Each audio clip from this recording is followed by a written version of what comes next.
A woman can survive a loveless marriage, but not every man survives the home she builds in his absence. Clara Bennett heard those words only in memory, spoken once by an old seamstress who had stitched morning gowns for half the county and wedding gowns for the other half.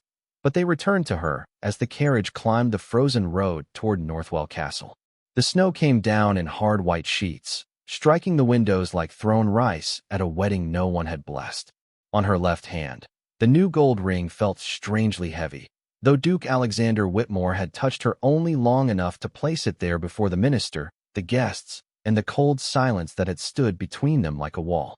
He had not kissed her. He had not smiled. By dusk, he had not even traveled beside her.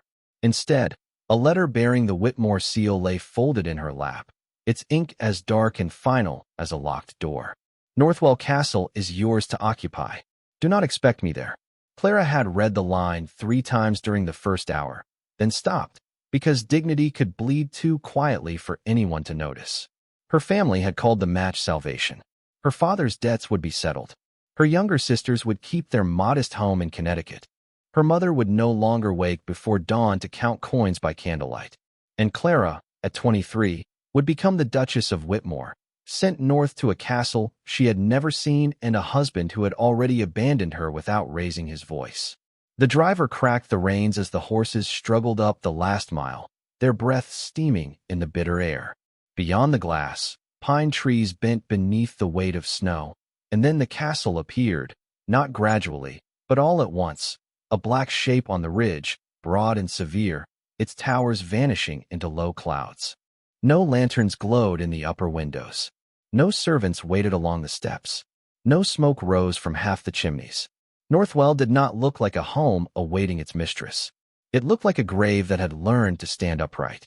When the carriage stopped, Clara gathered her small traveling bag and stepped down before the footman could offer his hand. The cold entered her shoes at once, biting through leather and stocking, but she kept her chin level. The great doors opened with a groan, and an elderly butler in a dark coat looked at her as though she were an unexpected package delivered to the wrong house. "Your Grace," he said, bowing with the stiffness of habit rather than welcome. "I am Mr. Hawthorne. His Grace has sent instructions that you are to be shown to the West Chamber." Clara looked past him into the entrance hall, where shadows clung to the stone walls and a chandelier hung unlit above a floor polished to a funeral shine. "Is the Duke expected tonight?" she asked. The butler's eyes flickered, just once. "His Grace has not slept at Northwell in 3 years." The words should have wounded her. Instead, they settled like frost over something inside her that had already gone still. Clara stepped across the threshold. The air smelled of dust, old wood, and ashes long cold. Somewhere deep in the house, a shutter struck repeatedly against its frame, like a hand knocking from the dark. Mr. Hawthorne led her through corridors where covered portraits watched beneath linen shrouds, past closed doors and empty sconces, until they reached a chamber at the end of the west wing. He opened it, bowed again, and left her with a single candle. Clara stood alone in her wedding gown, facing a room so cold that her breath appeared before her in pale clouds. The bed was made. The curtains were drawn. The hearth, however, was not merely empty. The entire fireplace had been removed from the wall, leaving only a sealed scar of stone where warmth should have been. For the first time that day, Clara's fingers trembled. Not from fear, not from grief, from understanding. Duke Alexander Whitmore had not simply left her alone in his coldest castle. He had placed her in a room where even fire had been forbidden. Clara slowly set down her bag, removed her gloves, and touched the stone scar with her bare fingertips. It was colder than ice, colder than any welcome she had ever imagined, yet she did not step back. She looked at the dead hearth, then at the dark room, then at the snow pressing its white face against the window. "Very well," she whispered, her voice small but steady in the silence. "If this house has forgotten how to be warm, then I shall teach it." By morning, the West Chamber had turned Clara Bennett's wedding gown stiff at the hem, and the water in the porcelain basin had gathered a thin skin of ice. She had slept less than 2 hours, sitting upright beneath 2 blankets that smelled faintly of cedar and neglect, her candle burned down to a trembling nub on the bedside table.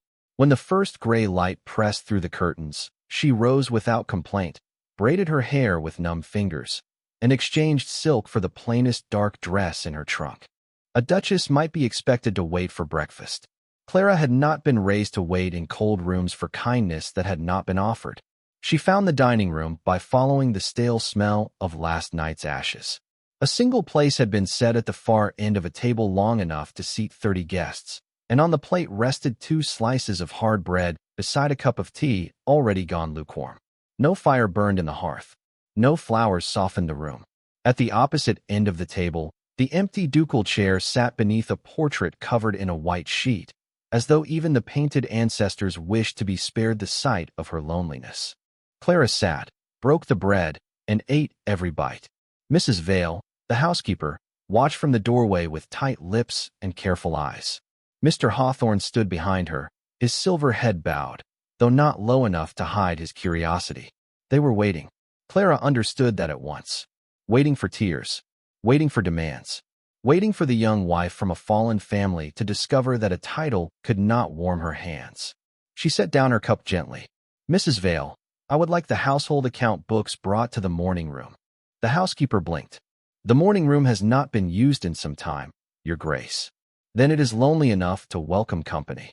Mrs. Vale's mouth tightened. As you wish. And the inventory of coal, candles, linens, food stores, and wages. Mr. Hawthorne looked up.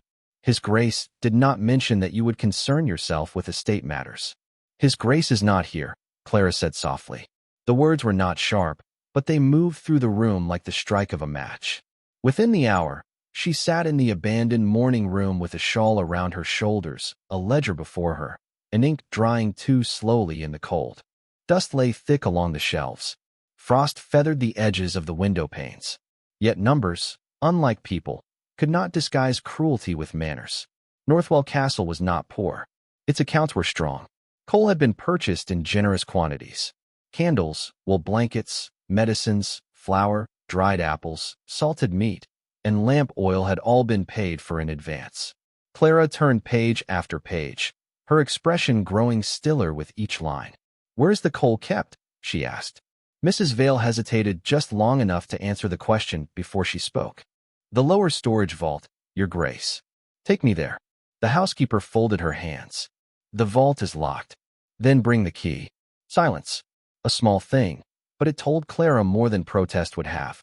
Mr. Hawthorne, standing near the door, cleared his throat. The key is kept under instruction from the Duke's mother, Lady Margaret Whitmore. The vault is not to be opened without family approval. Clara looked toward the dead hearth, then back to the ledgers, where neat black ink recorded enough coal to warm every room in the castle for the rest of winter. Outside, the wind moved against the glass with a long, grieving sound.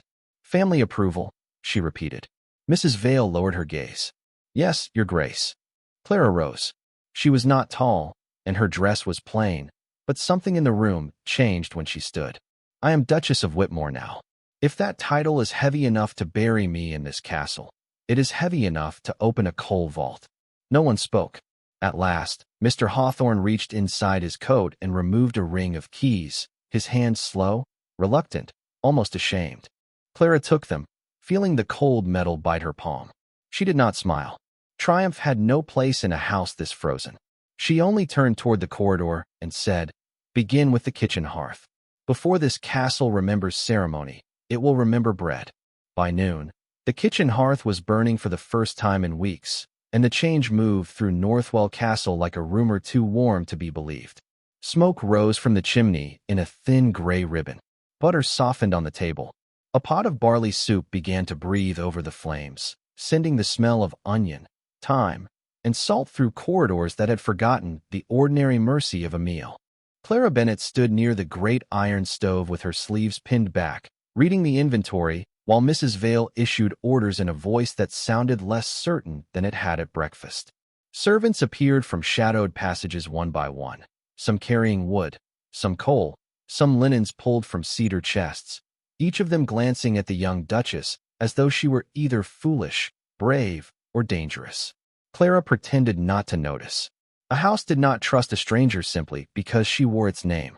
Trust had to be lit, like fire, and fed before it died. It was while she examined the list of unused rooms in the north wing that she heard it. A small cough. Not from the kitchen, not from the servants gathered near the pantry. It came from beyond the stone passage behind the old scullery, faint and quickly smothered, like someone who had learned that even breathing could be an offense.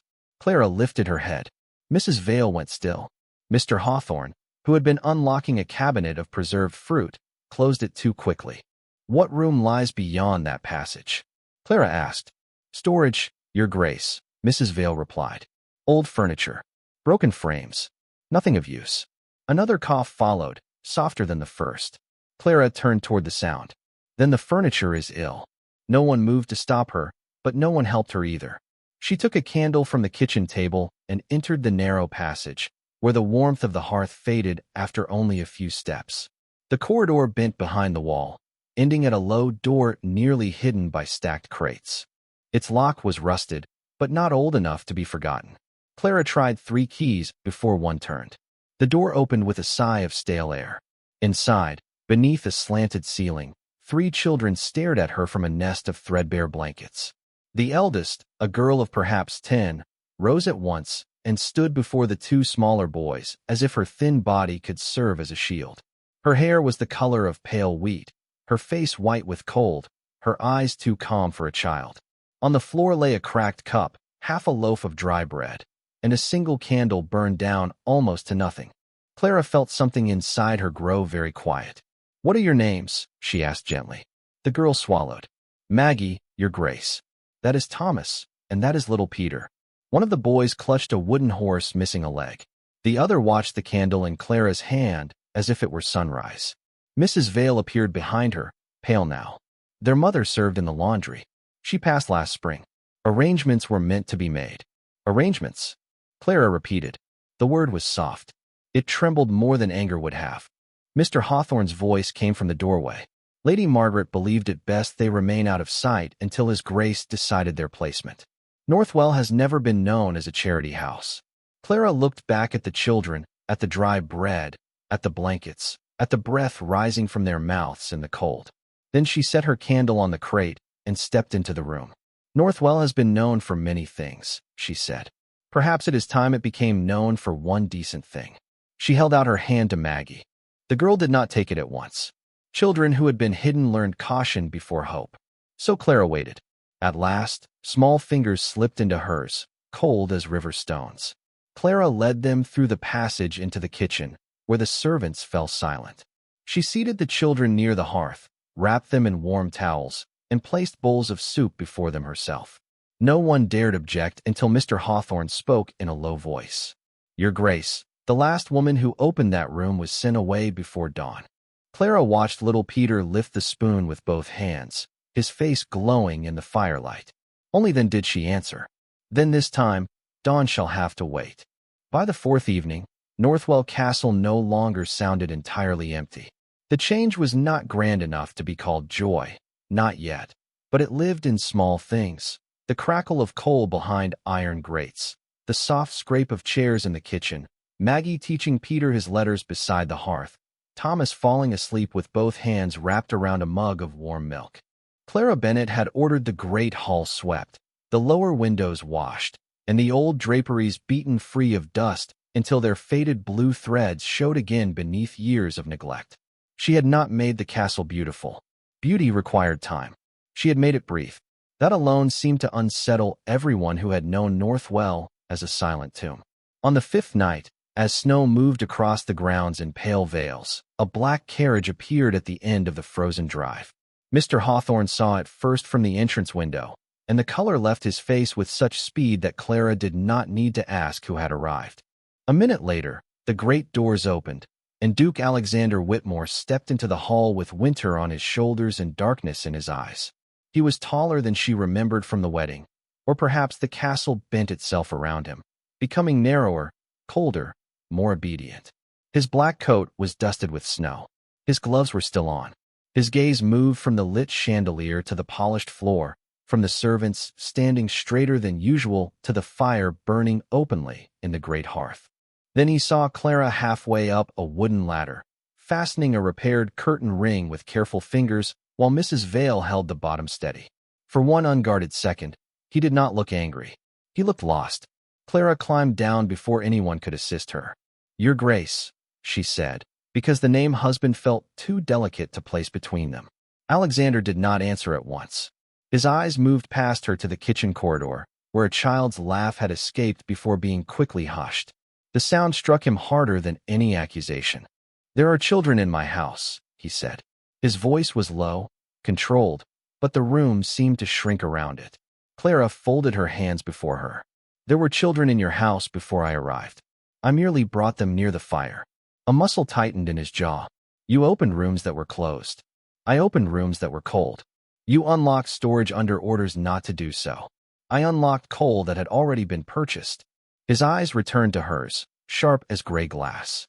Several servants lowered their heads, fearing the quiet more than shouting. Alexander removed his gloves slowly, one finger at a time, as though delay could restore the house to what it had been. "Northwell is not yours to remake, Duchess." The title, spoken from his mouth, held no warmth. Clara heard it and felt the weight of every frozen room, every hidden child, every dead hearth behind her. Still, her voice remained even. "Then perhaps it should not have been given to me to endure." Something flickered across his face, too quick to name. Anger, recognition, pain. He turned abruptly and strode toward the eastern corridor, where no lamps had been lit and no servant ever passed without lowering their eyes. Clara followed, not because she wished to challenge him, but because the castle had taught her that locked places always carried the loudest grief. At the end of the passage stood a pair of dark oak doors bound with tarnished brass. Frost had gathered along the edges, though no windows stood nearby. Alexander stopped before them. Clara stopped behind him. For a moment, there was only the sound of the wind pressing against the stone. Then, from somewhere beyond the doors, came a faint shifting noise, like a curtain moving in an abandoned room. Clara reached toward the handle. Alexander caught her wrist before her fingers touched it. His grip was firm but not cruel, and the sudden warmth of his hand through her sleeve startled them both. He looked down at where he held her, then back into her eyes. "That wing stays dead," he said. Clara did not pull away. She listened to the wind behind the sealed doors, to the house holding its breath, to the grief in his voice trying to disguise itself as command. "Then why," she whispered, "does it still sound like it is crying?" Alexander released Clara's wrist as if the question had burned him, but the warmth of his touch remained beneath her sleeve long after his hand was gone. For one suspended moment, neither of them moved. The eastern doors stood between them and whatever sorrow he had spent years commanding the house to forget, their dark panels catching the candlelight like still water beneath ice. "You will not come here again," he said. His voice was quiet now, and that made it worse. "There are rooms in this world that mercy cannot reopen." Clara looked at him, at the rigid line of his shoulders, at the way his eyes refused the doors even while his body guarded them. "Mercy does not always ask permission, Your Grace." His expression hardened, but before he could answer, footsteps hurried down the corridor.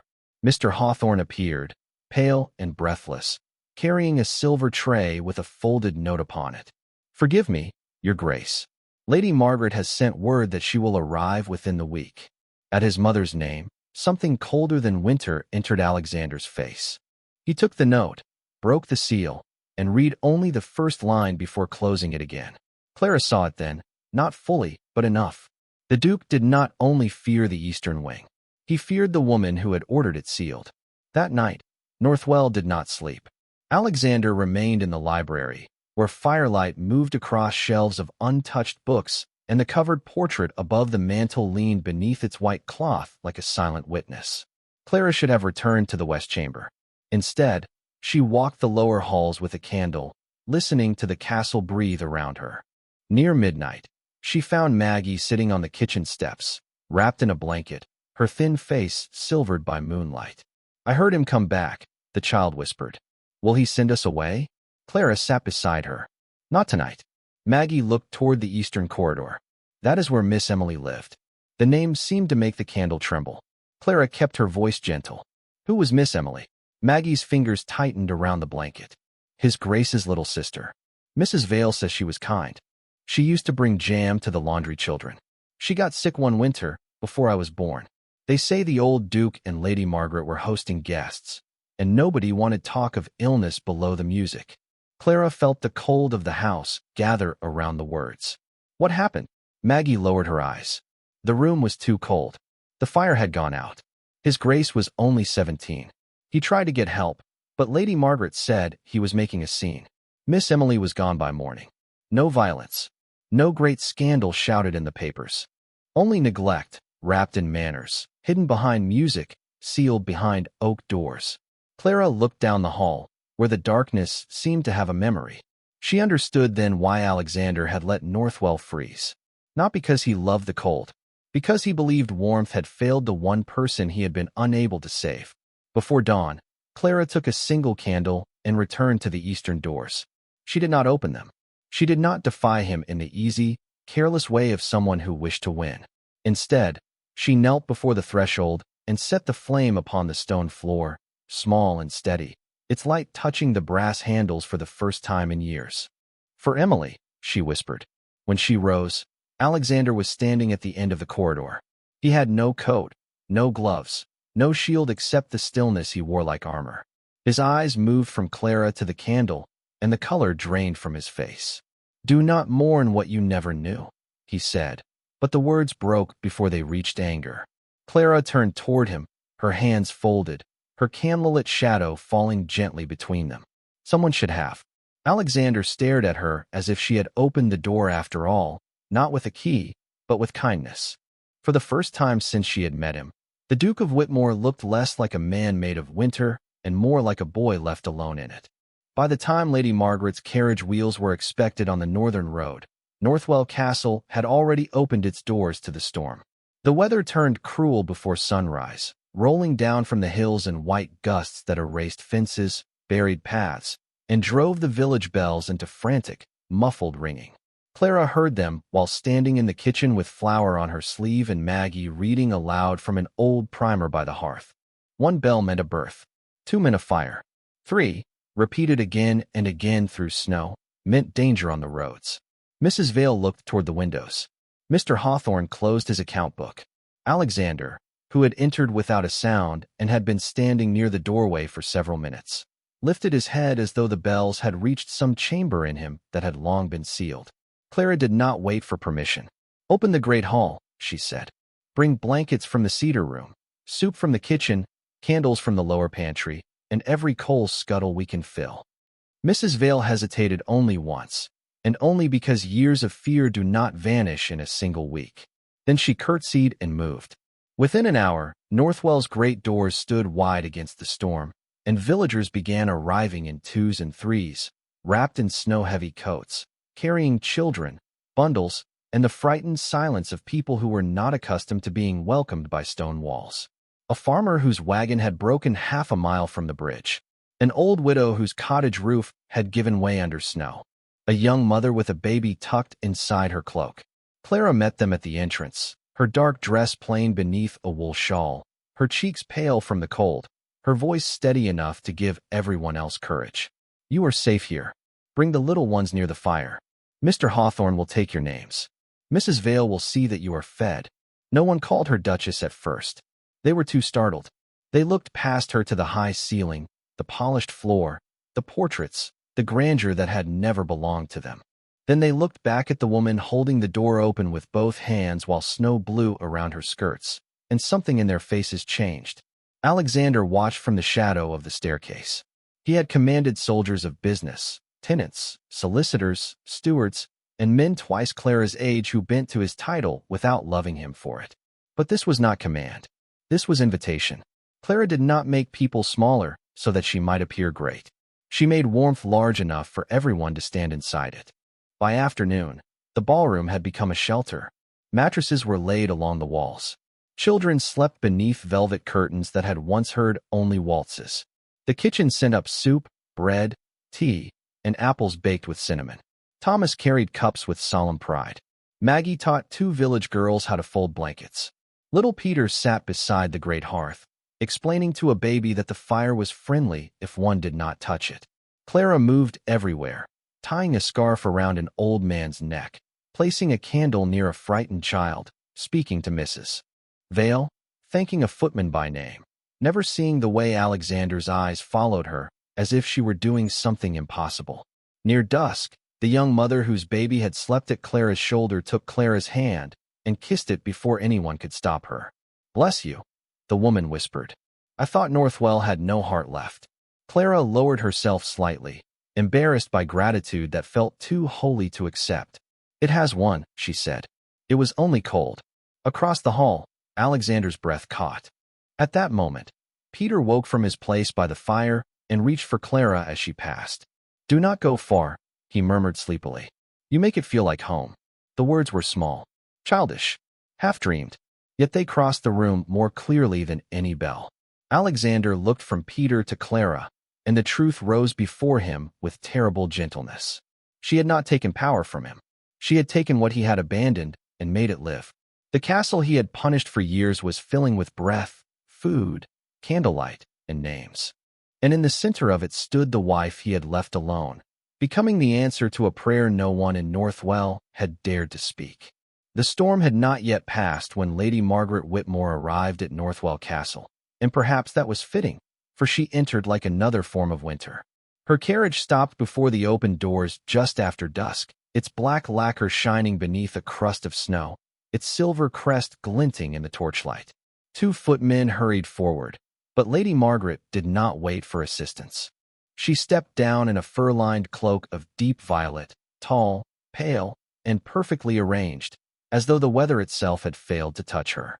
Behind her came 2 cousins, a solicitor, and a lady companion whose sharp eyes began counting blankets, villagers, candles, and children before her boots had crossed the threshold. The great hall, so recently warmed by soup and firelight, quieted at once.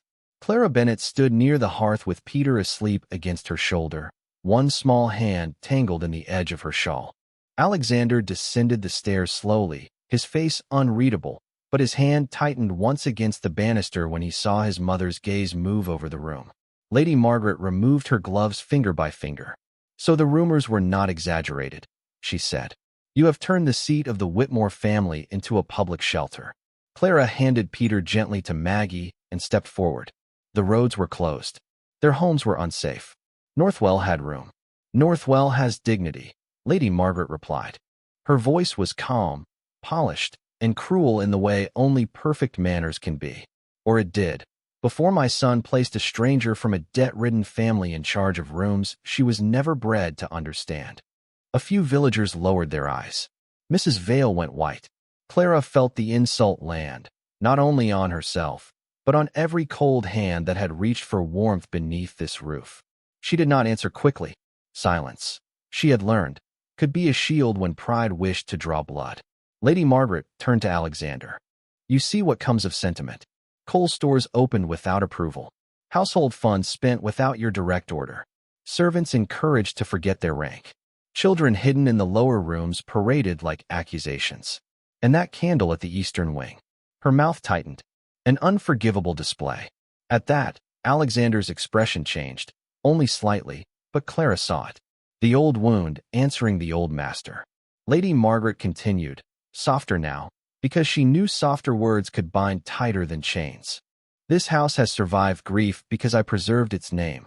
Your wife has exposed private sorrow to servants and villagers, then dressed disobedience as charity."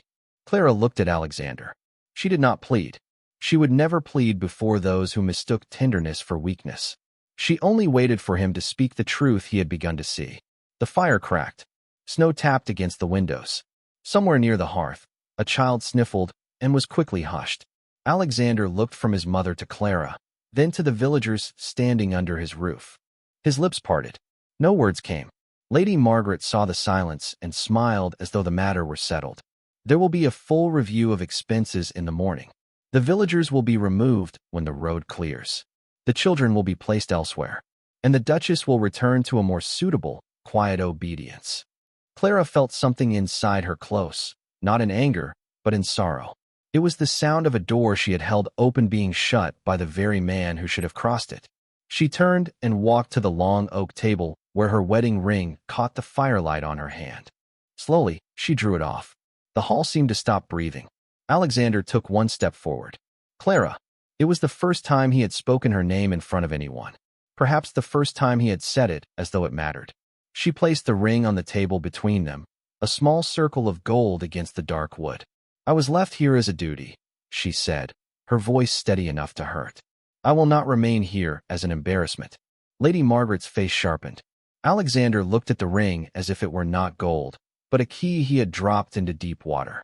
Clara gathered her shawl, called softly for Maggie, Thomas, and Peter, and began arranging cloaks for the children and those servants who had already stepped toward her without being asked. No one stopped her. That was the final wound. As the doors opened and the snow blew inward, Clara did not look back at the mother who had judged her, nor at the husband who had not defended her in time. She stepped into the white darkness carrying no jewels, no title, no promise from the house behind her, only 3 children, a few faithful hearts, and the warmth Northwell had once believed belonged to its stones. The doors closed behind Clara, and Northwell Castle seemed to lose its breath. For several moments, no one moved. The wind pushed against the windows, the fire settled lower in the great hearth, and the small gold ring on the oak table caught the light with a brightness that felt almost accusing. Alexander stood before it as though the entire room had receded, leaving only that circle and the absence it represented. Lady Margaret spoke first. "A necessary correction," she said, drawing her cloak tighter around her shoulders. "Sentimental women must be reminded where authority resides." Alexander did not look at her. His eyes remained fixed on the ring. "Authority," he repeated, and the word sounded unfamiliar in his mouth, like something inherited but never chosen. Around them, the villagers gathered their children quietly, unsure whether the shelter they had been given was still safe. Mrs. Vale wiped her hands on her apron and stared toward the door through which Clara had vanished. Mr. Hawthorne, old and rigid as polished oak, lowered his head in a grief too dignified to display. One by one, the small signs of warmth began to fade. The children's corner by the ballroom wall emptied. The kitchen grew quieter. No one laughed near the hearth. No one asked for more soup. The house did not become cold all at once. It happened room by room, like a candle being pinched out between careful fingers. Alexander walked away from his mother without asking permission, without giving orders, without answering the solicitor who called after him about household accounts. He moved through the corridors Clara had walked with keys in her hand and purpose in her step. In the morning room, he found ledgers open beside a dried ink pot, every line neat, every expense accounted for, every payment marked with restraint rather than indulgence. She had wasted nothing. In the linen room, he found blankets sorted by size and condition, with small notes written in her hand. Repair, wash, send to Widow Harris, keep for nursery. In the kitchen, a pot of soup still rested near the fire, covered so it would not spoil. Even in leaving, Clara had not allowed hunger to punish those who remained. At the foot of the servants' stairs, he found Thomas's wooden horse, the broken leg repaired with a strip of ribbon and a splint of kindling. Alexander picked it up slowly, turning it in his hand as if the little toy weighed more than stone. No accusation could have undone him more completely. She had not taken jewels. She had not taken silver. She had not taken the protection of his name. She had taken the children, because the children had chosen her warmth over his roof. Near midnight, when the house had gone silent and Lady Margaret had retired as though victory could be slept upon, Alexander entered the abandoned west chamber. The room where Clara had spent her first night still bore the sealed scar where the fireplace should have been.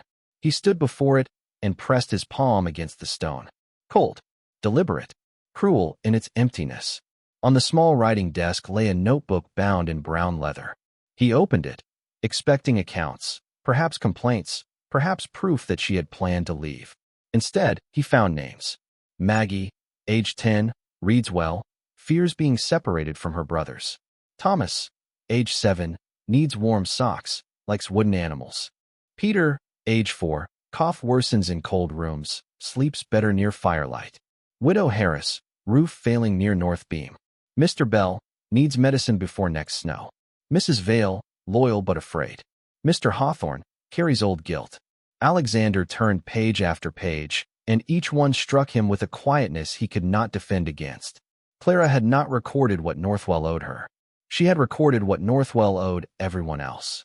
At the final page, the writing changed, smaller, as though written by candlelight after a long day. A house cannot become a home for a man determined to remain a ghost.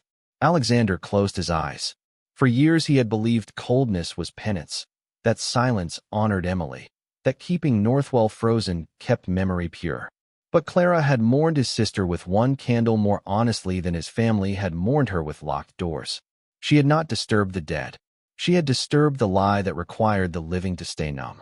When dawn came, pale and merciless over the snow, Alexander returned to the great hall. Lady Margaret was already there with the solicitor, arranging papers as if the estate could be restored by ink and obedience. Alexander placed Clara's notebook on the table beside the ring. His voice, when he spoke, was calm enough to frighten the room. Send for the parish records, the physician's ledger from the winter Emily died, and every servant who worked in the eastern wing that year. Lady Margaret went still. Alexander, do not be absurd. He looked at his mother then, not as a son seeking approval, but as a man finally stepping out of a room that had never been locked by grief alone. No, he said. For the first time in this house, I intend to be honest. By noon, the old records had been opened, and Northwell Castle learned what silence had cost. The parish ledger confirmed the winter fever in the eastern wing. The physician's notes recorded 3 unanswered calls for warmer rooms. 2 retired servants, summoned from cottages less than 6 miles away, spoke with trembling honesty of a child asking for fire while music played below, of a young Alexander begging adults to listen, of Lady Margaret ordering the matter handled quietly because distinguished guests were present. No one raised a voice. No one needed to. Truth entered the room softly and left nothing standing as it had been. Lady Margaret, surrounded by papers she could not command into obedience, looked smaller than her jewels. Alexander did not shame her before the villagers, nor did he offer her the comfort of denial. He simply removed the household keys from the table and placed them in Mr. Hawthorne's hands. The eastern wing will be opened, he said. Emily's room will become a nursery and schoolroom for every child under this roof. Northwell will no longer preserve grief by freezing the living. By sunset, Lady Margaret's carriage departed down the white road, and for the first time in years, the castle windows were uncovered in the east. Yet Alexander did not stay to watch servants draw back the curtains. He took Clara's ring, her notebook, and the small brass key to Emily's room, then rode toward the village through falling snow. He found her in Widow Harris's cottage, a low stone house with a patched roof and yellow light glowing in the windows. Inside, Clara sat beside a modest hearth, Peter asleep against her skirt, Thomas carving a wooden wheel, and Maggie reading from the same primer she had carried from Northwell. Clara looked up when Alexander entered, but she did not rise. That hurt him more than anger would have. Once, every room had risen for him. Now the only woman he wished to reach remained still, guarded not by pride, but by the peace she had built without him. He removed his hat. Snow melted in his dark hair and along the shoulders of his coat. The eastern wing is open, he said. Clara's eyes moved to the key in his hand. Because of guilt, because of truth. He stepped closer, then stopped at a respectful distance, as though he had finally learned that love could not be commanded across a room. My mother has left Northwell. The records have been read. Emily's name will not be hidden again. Her room will become a schoolroom, if you still believe children belong where there is warmth. Clara's fingers tightened gently around Peter's blanket. Children belong where they are wanted. Alexander bowed his head. Then teach me how to make them certain of it. The cottage grew very quiet. Maggie lowered her book. Thomas forgot the wheel in his hand. Clara looked at the man before her and saw not the Duke who had abandoned her, nor the husband who had failed to speak in time, but someone stripped of his coldness by the very sorrow he had once used as armor. Alexander reached into his coat and placed her ring and notebook on the small table between them. He did not ask her to put the ring on. He did not touch her hand. Instead, he lowered himself to one knee on the worn wooden floor, not as a performance, not as a prince in a storybook, but as a man who had finally understood that rank was useless where trust had been broken. I left you in a dead house, he said, his voice rough with restraint. You gave it breath. I offered you a title without shelter. You built shelter for strangers. I thought Northwell was mine because I inherited its stones, but you showed me a home belongs to whoever is brave enough to warm it. Clara's eyes shone, though no tear fell. And what is it you want from me now, Alexander? For the first time, His name in her voice sounded less like distance and more like a door opening. He looked up at her. Not obedience, not forgiveness before it is earned, only the chance to become worthy of the place you made, and the woman I should have welcomed from the beginning. The fire cracked softly. Outside, the snow began to thin, revealing a strip of pale evening sky beyond the frosted glass. Clara looked at Maggie, Thomas, and Peter, then back at Alexander. Slowly, she reached for the brass key, not the ring. His breath caught. "We begin with the schoolroom," she said, "and with fires in every hearth." Alexander closed his eyes for a moment, as though those words had granted him more mercy than he deserved. Weeks later, Northwell Castle opened its eastern doors to the village. Children crossed the threshold with books under their arms. Widow Harris sat near the great hall fire with tea in both hands. Mrs. Vale laughed without covering her mouth. Mr. Hawthorne rang the bell not for danger, but for supper, and Clara Bennett Whitmore walked beside Alexander through rooms once sealed by shame. Her ring returned only when trust had become warmer than gold. Northwell did not forget winter. It simply stopped worshipping it. Some castles are not haunted by ghosts, but by the love no one was brave enough to give.